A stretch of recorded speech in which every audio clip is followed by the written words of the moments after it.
Robert Redford is undoubtedly one of America's favorite film stars, but his impact on the movies has to do a lot more with his work than as a leading man. Yes, as a noted director and producer, as well as champion of independent filmmakers, this year Redford is among a handful of extraordinary artists being honored with a Lifetime Achievement Award from the Kennedy Center. The early show's Julie Chen recently sat down with Redford. You're an actor, director, producer, founder of Sundance Institute. If someone on the planet didn't know who Robert Redford was and they said, "What do you do for a living?" what would you say?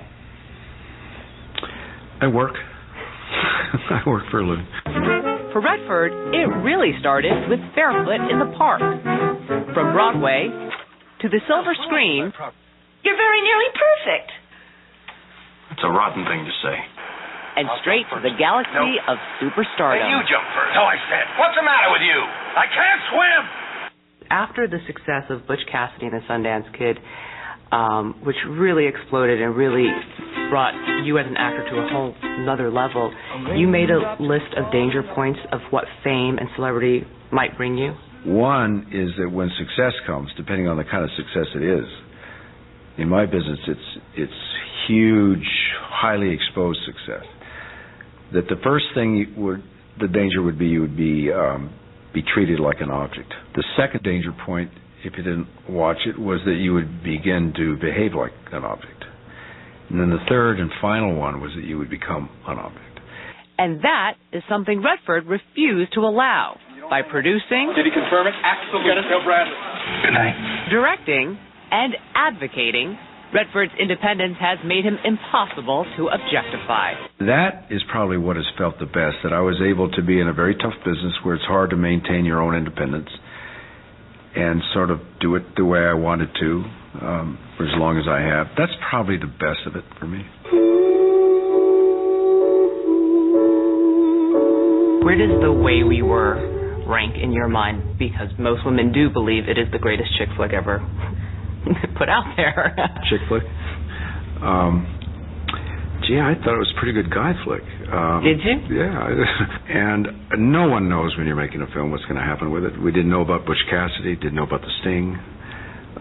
Who knew they were going to go on to have the success they did? You just do a film because you believe in the story or the character, and you hope for the best. That's all you can do. After you finish a project as an actor, how often do you actually go see the film?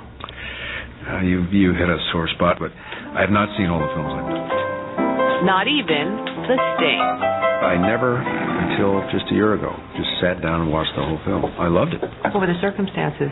My family. My daughter said, "Go get a movie, let's watch some video." And I said, "Really?" And she said, "Yeah, Dad, go get an old video.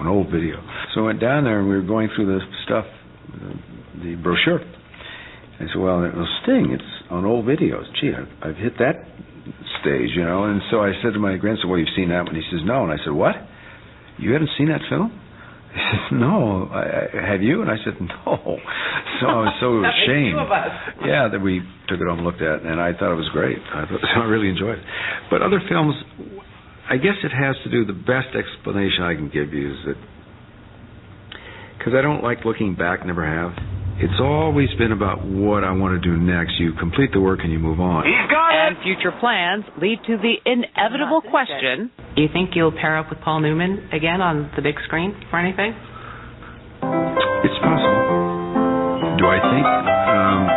It would be good. I mean, we've been pretty selective and pretty tough about what we did. We're not both in wheelchairs by the time. Oh, they're both so handsome. You can watch the Kennedy Center Honors tonight at 8 p.m. right here on CBS 4.